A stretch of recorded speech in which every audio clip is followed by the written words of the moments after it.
ইউক্রেনের president Volodymyr Zelensky Poland সরকারের সর্বোচ্চ রাষ্ট্রীয় সম্মাননা order of the white eagle ফেরত দিয়েছেন।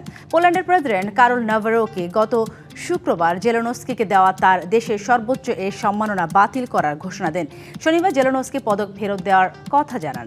প্রেসিডেন্ট ভলোদিমির জেলেনস্কির প্রতি সংহতি প্রকাশ করে ইউক্রেনের আরও 3 জ্যেষ্ঠ কর্মকর্তা পোল্যান্ডের সম্মাননা ফিরিয়ে দিয়েছেন।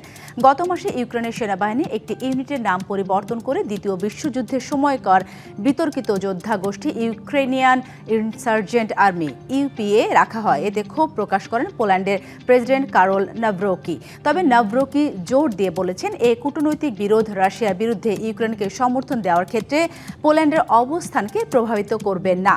গেল 2023 সালে তৎকালীন পোলিশ প্রেসিডেন্ট আন্দ্রেজ দুদা জেলেনস্কিকে পোল্যান্ডের সর্বোচ্চ সম্মাননা order of the white eagle প্রদান করেন।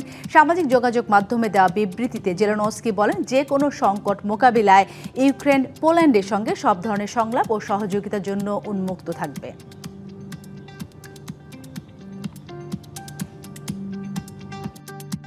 নগদ নিয়ে এলো হার না মানা হার অফার।